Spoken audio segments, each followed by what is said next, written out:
3, 2, 1. You ready? You're listening to the Real Pineapple Podcast Network.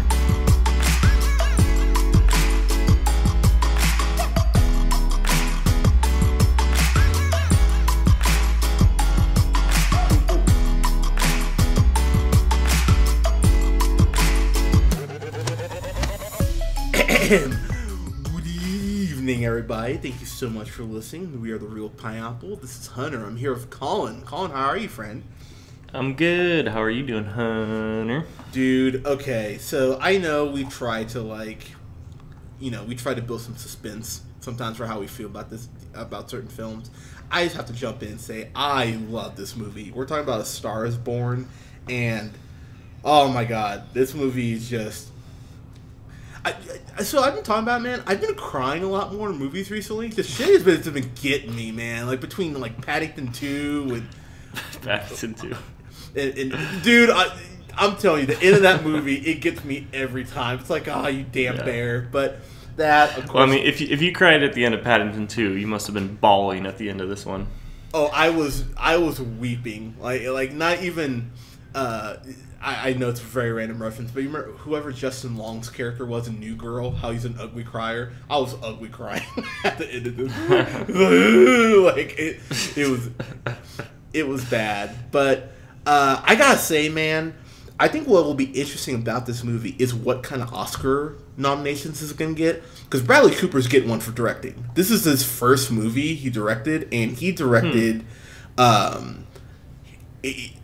and I don't use this term loosely, man, he directed a masterpiece here. Like, he genuinely directed something while I was sitting there and I went, sorry. Kind of your thoughts on this, because I'm just going to talk about how much I love this movie. Yeah, I mean, I thought it was really good. I was shocked that, it was directed by Bradley Cooper. It was very impressive. I mean, it's like a really, really touching love story. It kind of like zigs where a lot of other kind of romantic movies would have zagged. It is based off of a movie with, I think it was like Barbra Streisand. That's correct. In the original. Yep. So it's a remake. But they did a really good job, and it's crazy that Bradley Cooper directed this. He's clearly very talented. It's kind of like annoying how talented he is because not only did he direct it, but he learned how to play the guitar, and he's an incredible kind of country rock singer in it as well. I mean, dude, the guy is just got talent coming out of his little finger. Yeah, can I just say, and I mean this in the most loving way, fuck Bradley Cooper. Not only not only can he voice an adorable raccoon, but he can play the guitar now. He sings, he directs. He was a producer. He was one of the screenwriters on this. It's damn, dude, leave something for someone else. Stop being so talented. But he'll get a Best Actor nomination too for this too. He just. Every time I'm sitting there watching the movie, I just kept thinking, I don't like how talented he is. It's actually irritating me how good he is at every aspect of this movie. So, just to jump into the plot here. So, did you see this with your wife? Did you see this with Nikki? Yeah, I saw it with my wife. Very nice. I'm sure Nikki loved this because I know how much she loves country. Well, yeah, I mean... Well, I mean, yeah, for sure. She loves this type of thing. She's been listening to the soundtrack ever since, in her car. I mean, she absolutely adored the movie, and she to say she cried at the end is an understatement. I'll be honest, dude. I've had the soundtrack. I've been alternating between this Gambino. Been going through a bit of a Ramones phase too, so I've been listening to the soundtrack for this, Ramones, Gambino, and Kendrick. That's been my loop for the last. Ramones is very random, by the way. I've really been digging the Ramones. I was just I don't listen to them enough. But anyways, this soundtrack is just, it's wonderful. So before we get in the plot, I do need to rant about something real quick because, shocking, I know, but I want to talk about Lady Gaga. So I don't watch American Horror Story. From most of the people I've talked to, they said she's fantastic on it. like I said, I haven't seen her on it, so I have no, opinion. I know she won an Emmy for I can't remember if it was an Asylum. I can't remember which season, but she won an Emmy. So I went, oh wow, she's getting an acting. Good for her. Huh. I can't 100% say because there are we got another 3 months for like movies that are going to be Oscar nominations. If she doesn't at least get nominated for her role here, it is a fucking crime. Because Lady Gaga, man, and I think the thing about Bradley Cooper as a director that I found that I was actually admired so much is there is this point where Bradley Cooper's character, Jackson, it could have been more about his journey and kind of his descent into, abuse and all, drug abuse and everything. And it is about that, but there's a point where this movie makes kind of a pivot, and it does focus more on Ally, Lady Gaga's character. And I really just found that lack of ego inspiring, if that makes sense. Because she even gets top billing when the movie ends. It says Lady Gaga and then Bradley Cooper. I went, wow, it's a little thing, but I just found that really cool, if that makes sense. Yeah, totally. That makes sense. So what I'll say, so the movie really is about, it starts off as talking about Jackson Maine, who's, I guess you'd say Keith Urban-esque. That's all I kept thinking. Kind of that country stadium rock.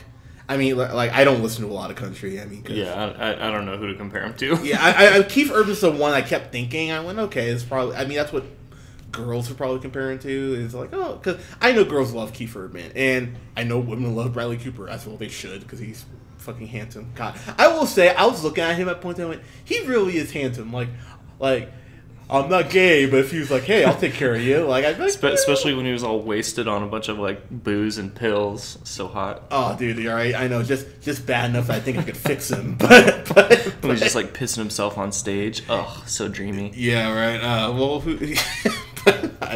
not gonna go there, but he's playing kind of that Keith Urban type, but it's very evident from the beginning that he likes his sauce and not in a, hey, I just like to drink or whatever, but in a, oh, hey, I'm destroying my life sort of way. And it in a not very chill way. Yeah, and it seems like everyone around him has just really just kind of gone, we accept this, and he's our meal ticket, so we're not gonna. He's not that bad when it comes to like. I mean, there's like probably 2 scenes in the movie where he like really goes dark.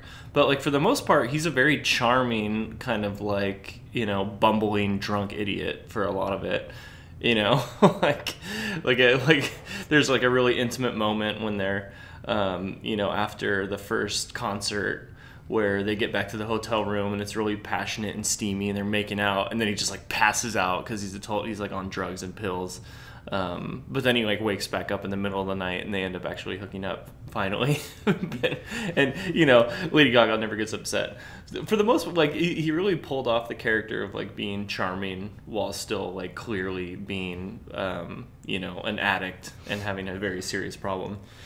Yeah, and that's the thing is that the movie, and I think that's what is, I'll speak for myself here. I mean, I've definitely known people who've been addicts. My second girlfriend in high school was into some shit, unfortunately. And the thing is, what's fascinating about the kind of abuse aspect is that Jackson does just enough to make you think he's turned the corner, so Ally sticks around, and that is what's so heartbreaking about it, because you think, oh, okay, he's gotten past this.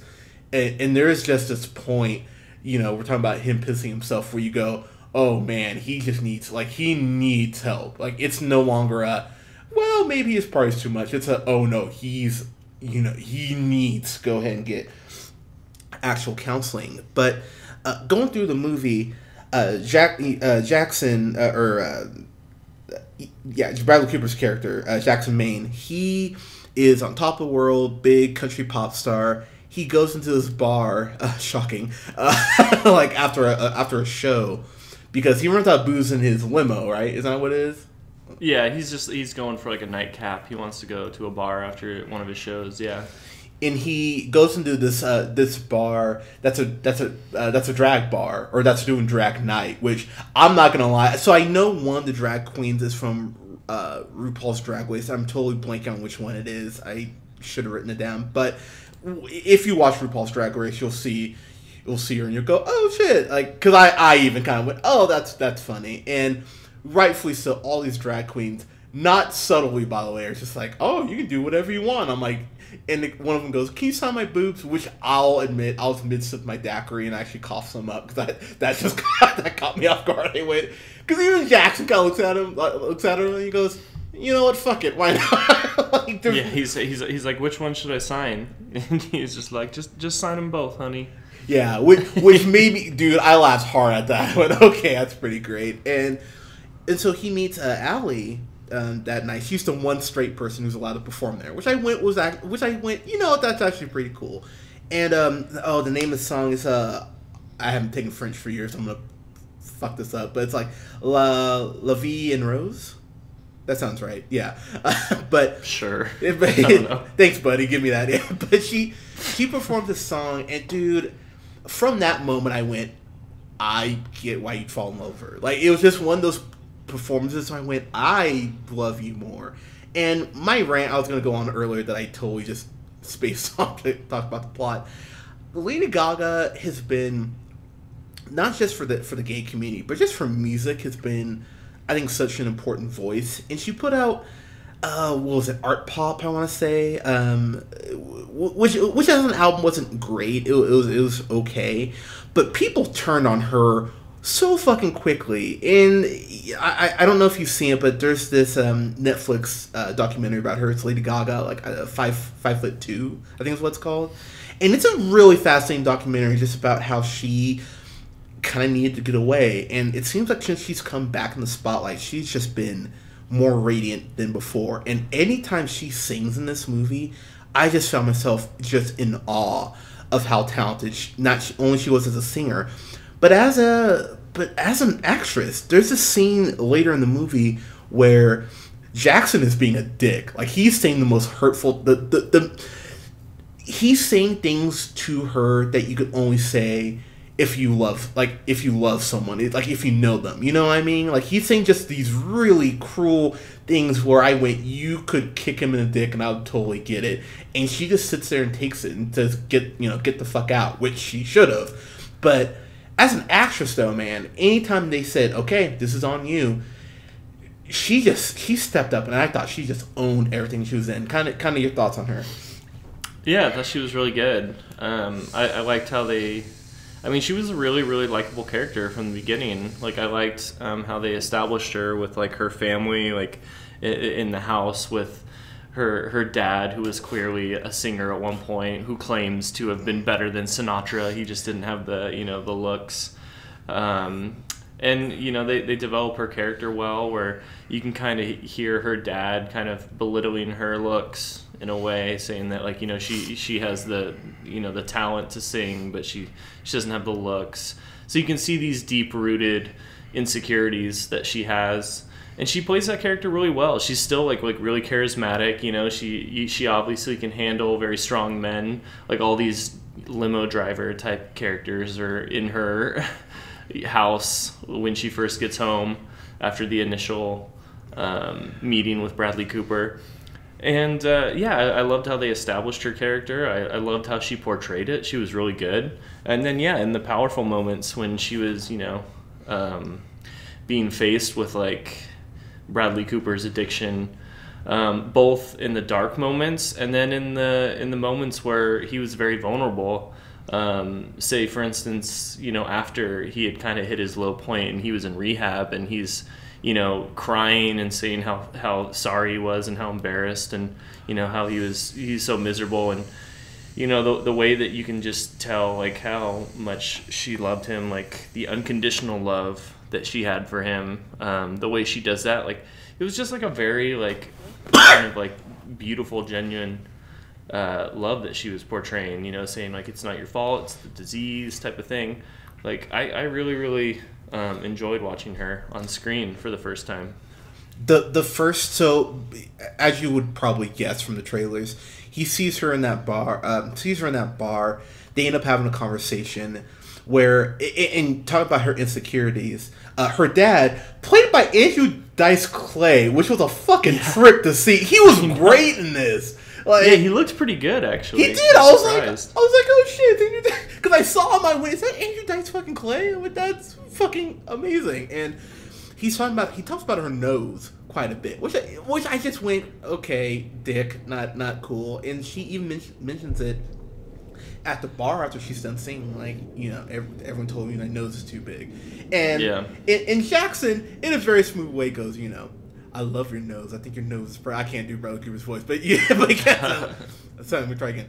I love your nose. Your nose is yeah, more McConaughey, but you get what I'm saying. But it's a really sweet scene, and then after that, these fans, these very over anxious fans or overzealous fans come up, and she punches the dude in the face. And that punch, I gotta say, she sold that punch, and he sold that punch. Whoever that guy was who got punched, kudos to you. But she punched him. She punched him square in the mouth, and they end up going to a like a convenience store, and get or like a kind of like a mom and pop grocery store in the middle of the night, and they get a pack of peas for a hand, which I thought was just precious.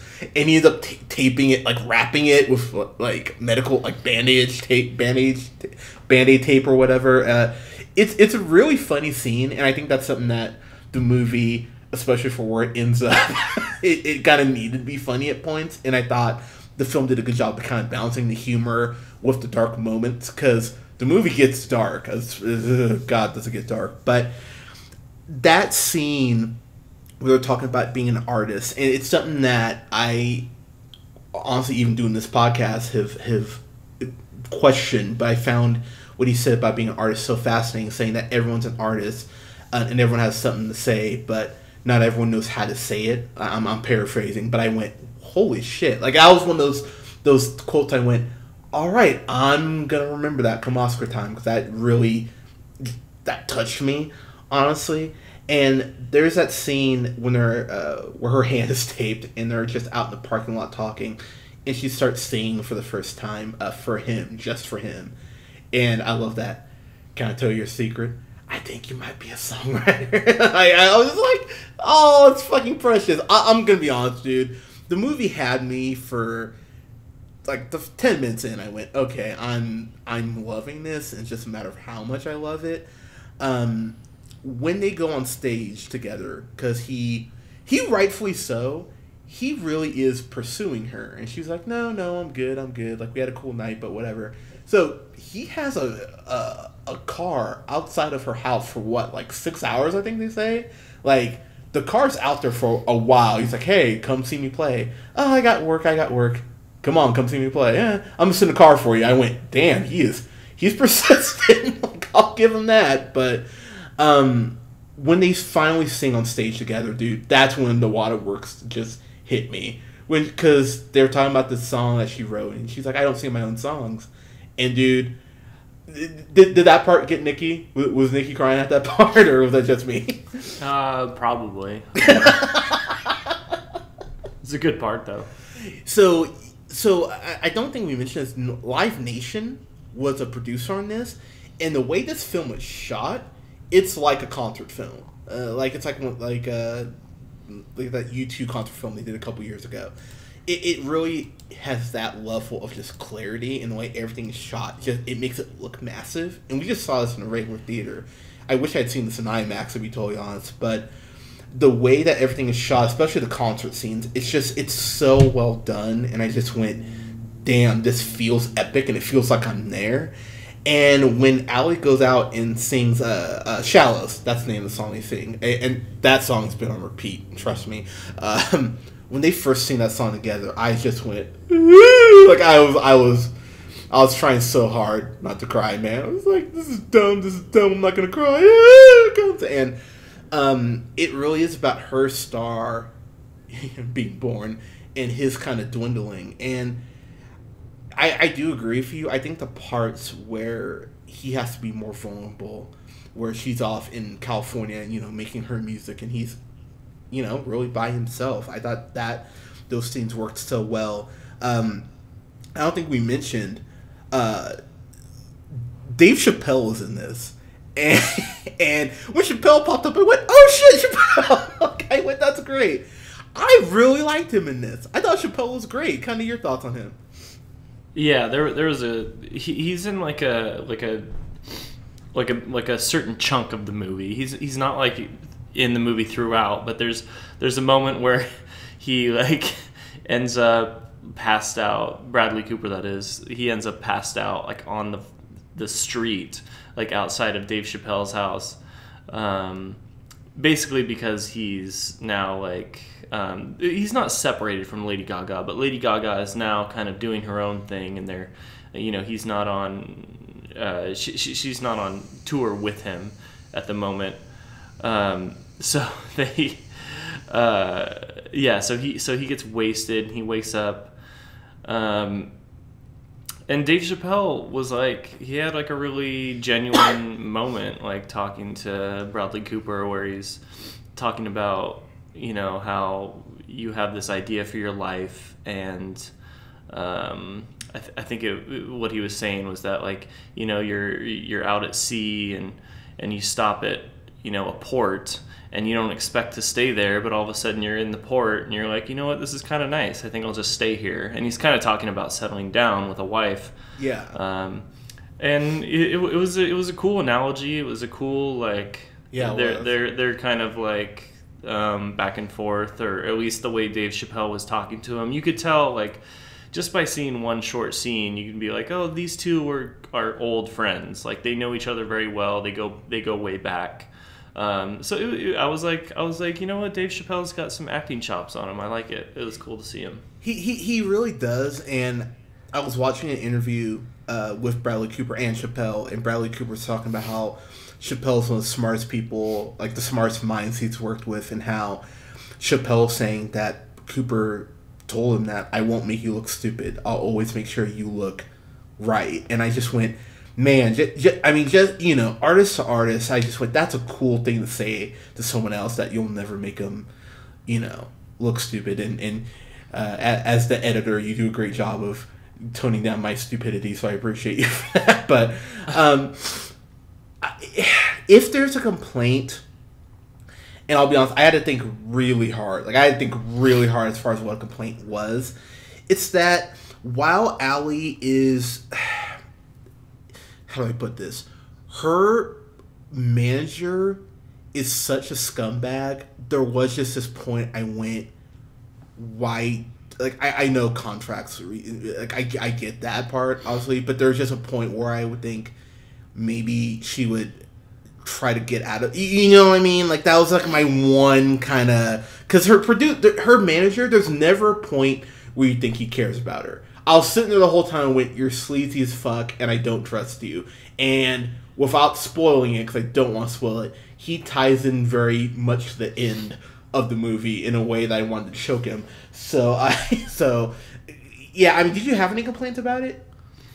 Yeah, I definitely. It's frustrating to watch the manager, for sure. It's just he's clearly using her, to squeeze every dollar he can, despite of how much integrity and her staying true to herself, like, doesn't matter to him at all. Like, he just wants to squeeze every dollar out of her.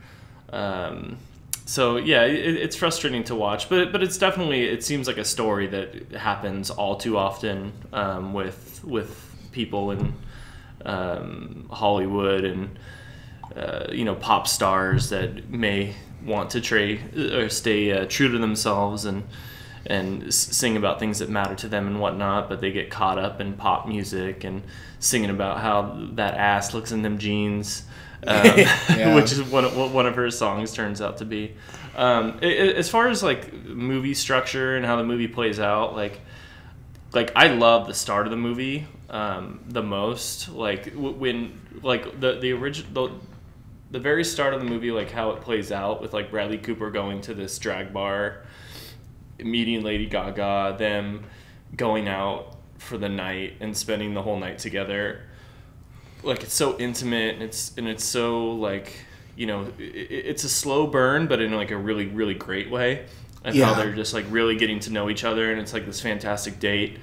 And then like I felt like the middle part of the movie, like things start going really fast. You know, it progresses through time like really quickly. And that's just the nature of these types of movies. You know, it has to expedite the timeline, and I get that.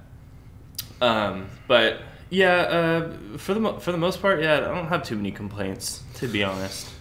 Yeah, I'll be honest, man. I was racking my brain trying to think of one. I really was. That manager thing, that was my one. And what's frustrating is that the big fight that they have, where Jackson tells Allie she's ugly, which I went, okay, dude, like you need to shut the fuck up right now. He brings up her music, and the thing is, he's not wrong about it. He says, you're not doing what you want to do. You know, you're not being true to yourself, and you should. And I went, yeah, you're not wrong, but you're bringing it up at the very wrong, like the most wrong time humanly possible. I went, you know, so from. I also would say, I felt like. They kind of threw in the whole storyline. Like they didn't dedicate enough time to a storyline that I liked, which was between Bradley Cooper and his brother, played by Sam Elliott. Yes, that's fair. The cowboy from both Tombstone and The Big Lebowski, who I love. Like their fallout happens really quickly. Their storyline is like really kind of brushed over, but it seems like it affects him in a very, very like major way. But you know that's just kind of how it works in a movie that's trying to put, you know, so much in to a story and you pack it into 2 hours and 15 minutes. Like, but a lot of that feels really rushed. I thought. No, and that's a fair point, and I wanted to save Sam Elliott because Sam Elliott, he's so good in everything. I just love Sam Elliott, and especially as other Ron in Parks and Rec, but you're right. There's clearly some childhood turmoil there, good grief, between the two of them, and something very significant happens as far as why Jackson's so angry. But to be totally honest with you, you know, Jackson's been drunk for, you know, a while. So Bobby, Sam Elliott's character, has a reason to be pissed off. So I went, yeah, you guys kind of got to meet in the middle here. So I agree. They kind of come back to it a couple times later in the movie to somewhat resolve it. But I think another 5-10 minutes dedicated to just that story would have given them a little more time to breathe. And made it a little more impactful. As far as getting my final thoughts here, that is like my one complaint. I think this movie is just, from the score to the music. This will get a best original song because all the songs are original too. There's no songs from the other iterations of A Star Is Born, which I really appreciate. Actually, that this was all original music. Pardon me. So. Bradley Cooper does a great job directing, co-writing, and acting. Fuck Bradley Cooper. He's a great in this. I will say I think Lady Gaga is a lock for an Oscar nomination. She very well could win. I really think again, we've got 3 months, so Lord knows what will come out between now and then. But Gaga's a lock for an Oscar nomination, and she should be, to be quite frank. So. Directed so brilliantly, especially the concert stuff, the ending, the last song in the movie. Holy shit! That's when I just went like I was losing my mind for the last song in the movie, which I don't want to spoil, but it is just so beautiful and heart wrenching and love that song. So in case there was any suspense. To what I was giving this, it's a fan-fucking-tastic for me. This will be in my top 10, if not my top 5. Kind of your final thoughts, Colin, and your final grade, sir. Yeah, I think the reason I think this movie is so good, and I do think this movie is so good, is there's a lot of ways this story could have gone that it would have been very cliche and very like kind of run of the mill as far as these love story tragedies go. But I thought it was refreshing how it didn't. I thought the obvious way this plot could have gone was that Bradley Cooper takes Lady Gaga under his wing. She becomes more famous than him, and he becomes so jealous that it drives this giant wedge between their relationship, which is not what happens. Like, really what ends up kind of having Bradley Cooper go back to alcohol and becoming kind of sloppy again is that it's not that she becomes more famous than him, is that she ends up kind of not sticking true to herself, and she starts doing this pop music. Like, he starts drinking again right after he hears her play this song about, you know, nothing, you know, like a club song about like, you know, you know, that ass looks so good in them jeans, and you know, it's a nothing song. It's dumb club music, pop music. Yep. And that's what drives him crazy. And it's not that she's more famous than him.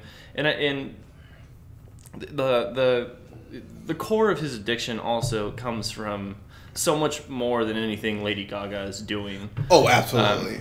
Yeah, and you know, it's well founded. Like, it touches on it, like with his father and his mother died in childbirth and all this stuff that you find out, which is like a really gripping story of addiction. Yeah. But really, like, the love story between them, it's like, you know, it's really sweet and is never petty or you know, no one's thinking about themselves or being jealous or selfish. You know, it's all coming from a place of, you know, they love the other person more than they love themselves, which is incredible. Yep. And not something you always see in love stories these days. So it was really cool to see. I love the way the story played out. And then the tragedy of it all is just so heartbreaking. And even that, like, the tragedy that happens at the end is because Bradley Cooper is being selfless, at least in his like deranged mind. Yeah, of the dark place that he's at. You know, he feels like him doing what he does is to the benefit of Lady Gaga, because he feels like he's holding her back at that point by being manipulated by that scumbag manager. So anyway, yeah, I like hearing you talk about how much you love it. I was probably gonna give it like an A+, but talking about it, like, I think I like it even more. So I'm gonna go ahead and just agree with you and go with a fan-fucking-tastic. Hooray! I thought it was a pretty sweet movie. Yeah, we'll be talking about this again coming January, February. I'm just gonna call it right now. Gaga wins for Best Actress. I believe this will win Best Original Song, even though I really want All the Stars to, but that is my Black Panther bias, I admit it. And depending on directing, I really think Bradley Cooper has a chance to win for Best Director. I really do. I think Original Song and Actress are lock. I don't know about Best Director, but I think Cooper's getting a nomination. I do. My prediction is Dave Chappelle, Best Supporting Actor, Golden Globe. Dude, if Chappelle won for Best Supporting Actor for Golden Globe, just nomination for a Golden Globe would be enough. I think that would be great. I think, dude, Sam Elliott could get an Oscar nomination because he's great in this. Like, yeah. For Best Supporting Actor, he's very good. I honestly wish there was more of that story. I thought that story was really good. No, the two brothers. Yeah, I agree with you on that. But guys, bring tissues to this. I definitely have talked to people who've seen it, and they're just like, yeah, this part got me. It's like, I know, I understand. But what did you think of A Star Is Born? Let us know in the comments below. You can follow us on iTunes, Google Play Music, and SoundCloud at The Real Pineapple. Go ahead and give us a 5-star and go ahead and comment. Let us know if my voice is too high, whatever. You can follow. You can like us on Facebook at The Real Pineapple. You can follow yours truly on the Twitter at JHunterRealPineapple. You can follow our comrade Scott. We love you, Scott, at Nearman the First. And you can follow Colin on Twitter at The Real O'Neill. Guys, thank you so much for listening. We'll have reviews up this weekend for The Hate U Give, which I'm I feel like I'll need tissues for that. And dude, you might be surprised by this. We're gonna review the new Halloween movie. I already bought my ticket. I'm excited, man. I really love the original, so I might have to drive up to Reno so that we can see that together, because I would hate to miss you in the theater watching that. Dude, I'm seeing it at 9:45 on Thursday. So if you come, God. Which I'm not gonna lie, when I bought my ticket, I felt this might be a mistake to see us at night. I hope there's people dressed up like clowns and stuff. You're an asshole. But, guys, thank you so much for listening. We'll talk to you soon. Meow.